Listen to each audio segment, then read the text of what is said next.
La Bible en un an, la 195e journée, le livre d'Ésaïe, chapitre 28, verset 14, au chapitre 30, verset 11, le livre des psaumes, chapitre 10, verset 12 à 18, le livre des proverbes, chapitre 18, versets 23 et 24, les actes des apôtres, chapitre 10, versets 1 à 23. Le livre d'Ésaïe, chapitre 28. Écoutez donc la parole de l'Éternel, hommes habitués à la moquerie, vous qui dominez sur ce peuple à Jérusalem. Vous dites, nous avons conclu une alliance avec la mort, nous avons fait un pacte avec le séjour des morts. Quand le fléau débordant passera, il ne nous atteindra pas, car nous avons la fausseté pour refuge et le mensonge pour abri. À cause de cela, voici ce que dit le Seigneur, l'Éternel. Je mets dans Sion, en guise de fondation, une pierre choisie, angulaire, précieuse, solidement posée. Celui qui s'appuie sur elle sera en sécurité.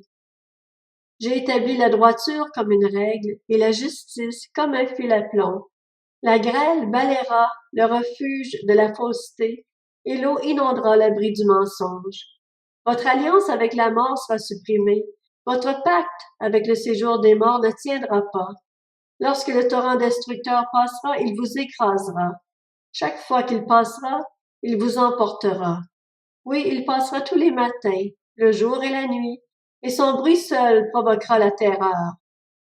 Le lit sera trop court pour qu'on puisse s'y étendre, et la couverture trop étroite pour qu'on puisse s'en envelopper. En effet, l'Éternel se lèvera comme sur la montagne de Pératim, il tremblera d'indignation, comme dans la vallée de Gabaon, pour faire son œuvre étrange, pour exécuter son travail inhabituel. Maintenant, ne faites pas les moqueurs, sinon votre situation empirera. La destruction de tout le pays est décidée. Je l'ai appris du Seigneur, de l'Éternel, le Maître de l'univers. Prêtez l'oreille et écoutez-moi. Soyez attentifs et écoutez ma parole. Celui qui laboure en vue des semailles, le fait-il constamment? Remue-t-il et bêche-t-il sans cesse son terrain? Après avoir aplani la surface du sol, n'y disperse-t-il pas de la nigelle et ne sème-t-il pas du cumin? Ne met-il pas le blé par rangée, l'ordre à une place marquée et l'épeautre sur les bords? Son Dieu lui a enseigné la règle à suivre et l'a instruit. On n'écrase pas la nigelle avec le traîneau et la roue du chariot ne passe pas sur le cumin. Mais on bat la nigelle avec un bâton et le cumin avec une baguette. Par contre, on doit écraser le blé pour en faire du pain.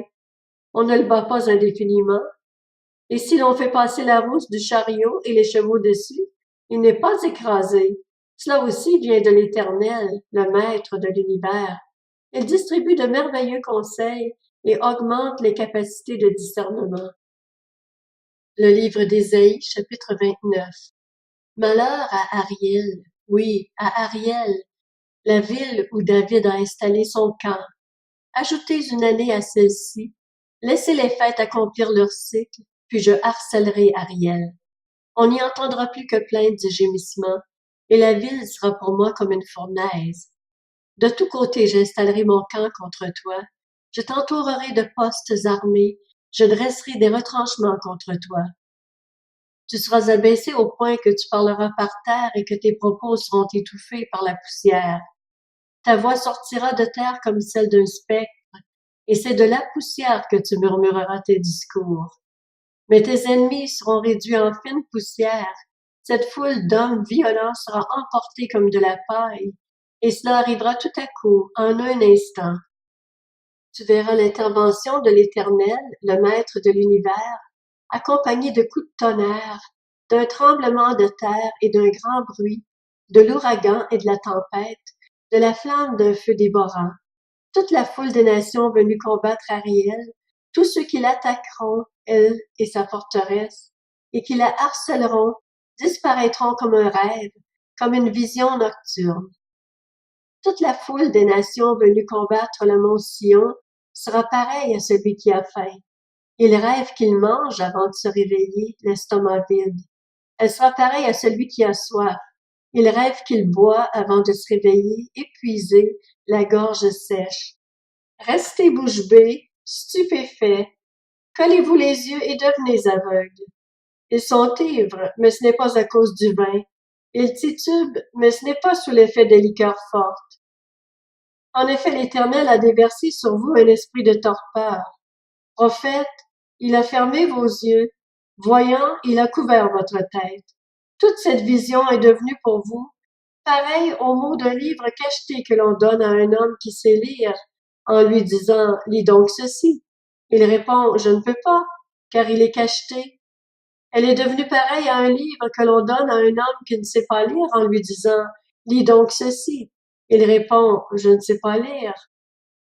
Le Seigneur dit « Ce peuple s'approche de moi, il m'honore de la bouche et des lèvres, mais son cœur est éloigné de moi, et la crainte qu'il a de moi n'est qu'un commandement humain, une leçon apprise. C'est pourquoi je continuerai à étonner ce peuple par des merveilles et des miracles, de sorte que la sagesse de ces sages disparaîtra et l'intelligence de ces hommes intelligents devra se cacher.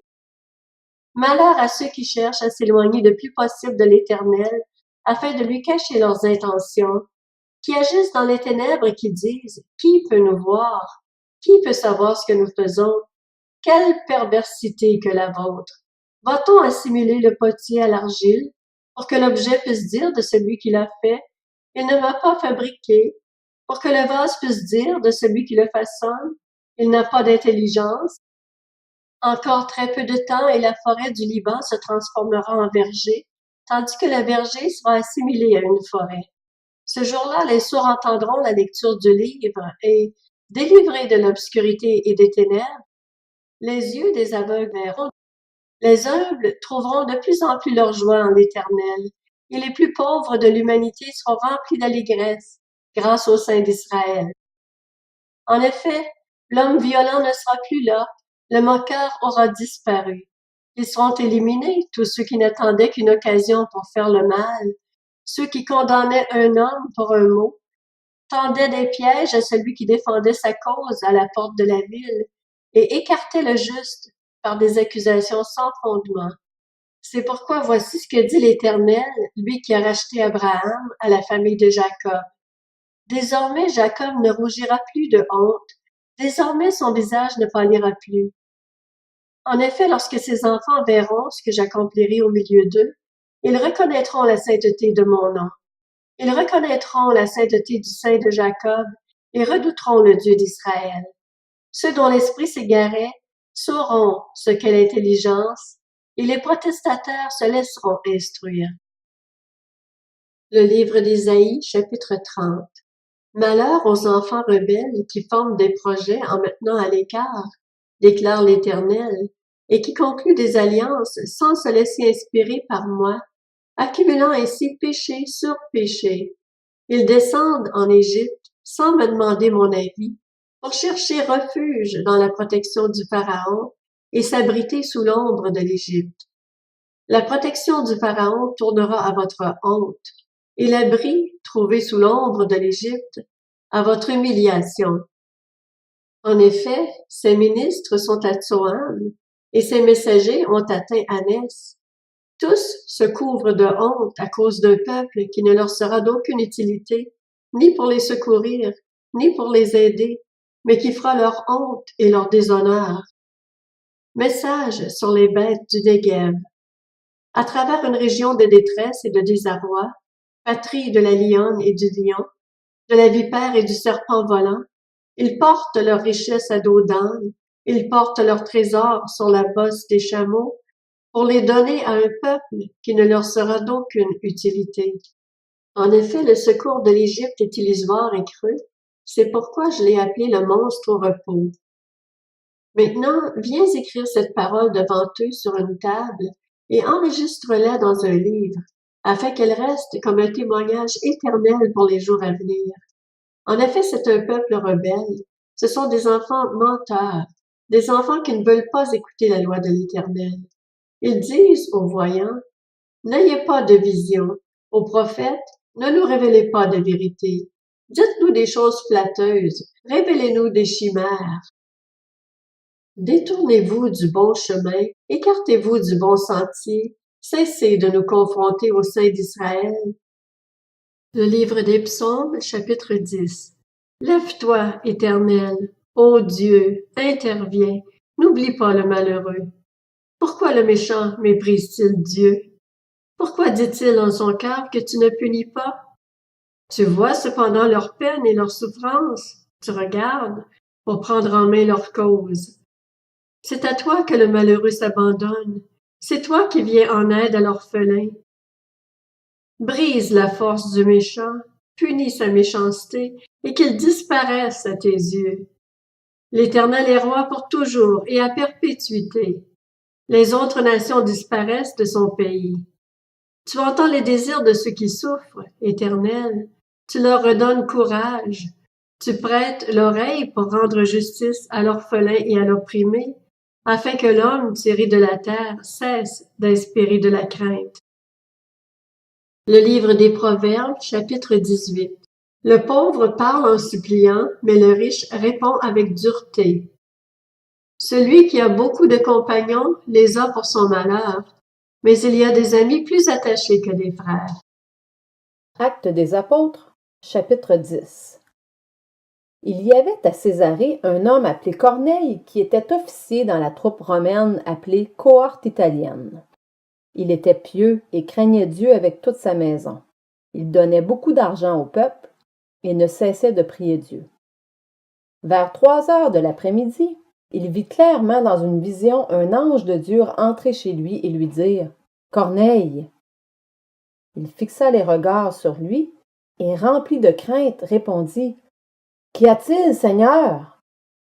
L'ange lui dit « Tes prières et les dons que tu as faits sont montés devant Dieu, et il s'en est souvenu. Maintenant, envoie des hommes à Jaffa et fais venir Simon, surnommé Pierre.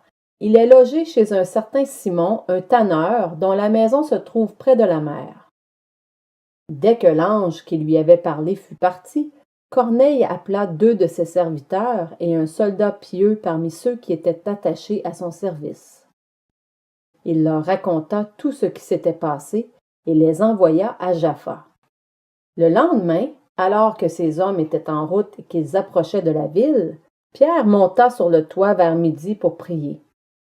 Il eut faim et voulut manger. Pendant qu'on préparait le repas, il tomba en extase. Il vit le ciel ouvert et un objet ressemblant à une grande nappe attachée aux 4 coins qui descendait et s'abaissait vers la terre. À l'intérieur se trouvaient tous les quadrupèdes et reptiles de la terre, ainsi que les oiseaux du ciel. Une voix lui dit « Lève-toi, Pierre, tue et mange. » Mais Pierre dit « Certainement pas, Seigneur, car je n'ai jamais rien mangé de souillé ni d'impur. » À nouveau, pour la 2e fois, la voix lui parla.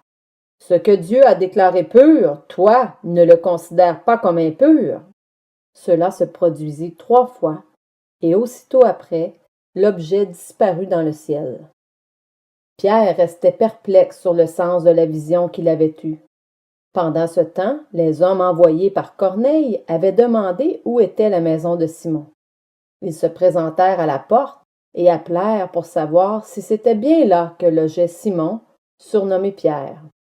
Pierre réfléchissait encore à la vision quand l'Esprit lui dit « Il y a 3 hommes qui te cherchent. Lève-toi, descends et pars avec eux sans hésiter, car c'est moi qui les ai envoyés. » Pierre descendit et dit à ces hommes « Me voici, je suis celui que vous cherchez.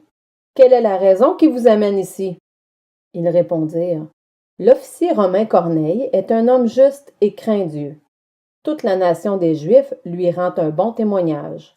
Or, il a été divinement averti par un saint ange de te faire venir dans sa maison et d'écouter tes paroles. » Alors Pierre les fit entrer et les logea. Le lendemain, il se leva et partit avec eux. Quelques-uns des frères de Jaffa l'accompagnèrent.